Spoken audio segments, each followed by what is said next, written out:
a lot has been said, um, but I do want to underline that we have seen after partition, there have been many moments of conflict, uh, and I have worked in a number of these areas. But what Manipur has seen is unprecedented. In Manipur, we see the equivalent of what can only be described as a civil war. Um, it's it's the kind of situation you'd see maybe in Sudan and South Sudan. I had never dreamt that a day would come when we would see something like this unfolding in our own country. Uh, the populations are divided now so bitterly that uh, I was comparing it to international borders, but in international borders, at least you have a visa to cross over. It's impossible now even uh, for cookie MLAs or ministers to cross into the valley. It's difficult, it's impossible for police officers, for government officials, for ordinary people. Uh, we, uh,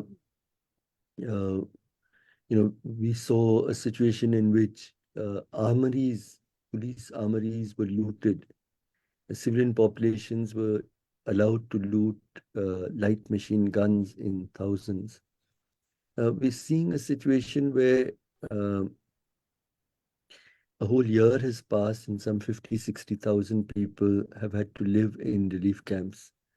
We visited these camps and they're the most, where the government uh, contributions and the government support is minimal in these camps.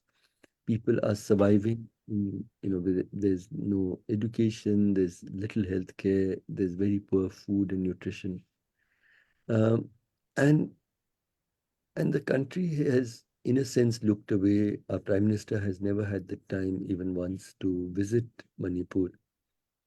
Um, I'd also like to underline that Manipur, uh, if we're not careful, Manipur represents where the rest of the country can also go.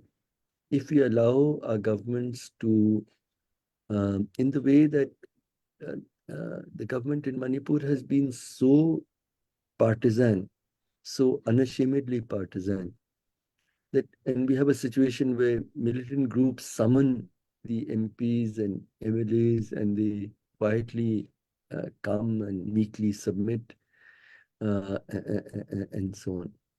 So the suffering of the people of Manipur, the sexual violence, the deaths, there is the fact that uh, for months and months bodies lay unburied. The grief of our brothers and sisters in Manipur is so extreme. I was recalling uh, in one of the camps that we visited, there was a young sightless boy speaking very animatedly with his mother, and I asked what was he asking, and he was asking, why did people come and burn down our village and our home?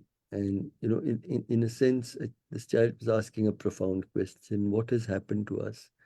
Why in communities that have lived together for centuries with peace, with goodwill, with very close bonds, uh, how have we allowed our societies to be so torn apart? Have we allowed our governments might fail us, but the time has come when ordinary people from both sides must reach out, must, Gandhiji had taught us that hate can never be countered and fought with hate. Hate will only deepen.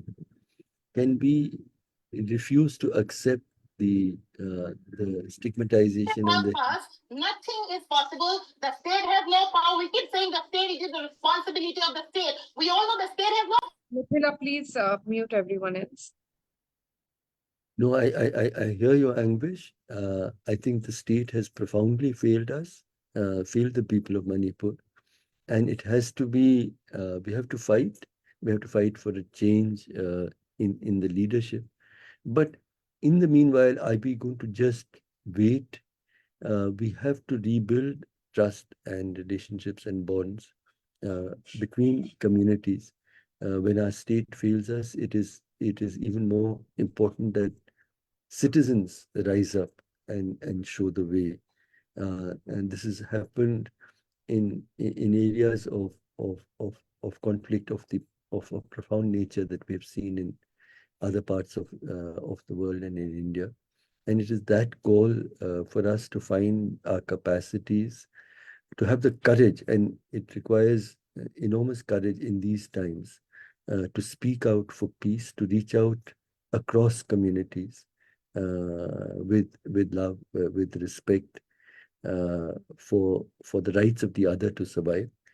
And it is in that journey of the people of Manipur that those of us outside who care, who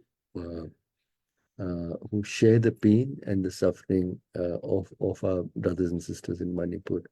We need to use this moment to call out for what is probably the most radical idea of this moment, which is peace and love.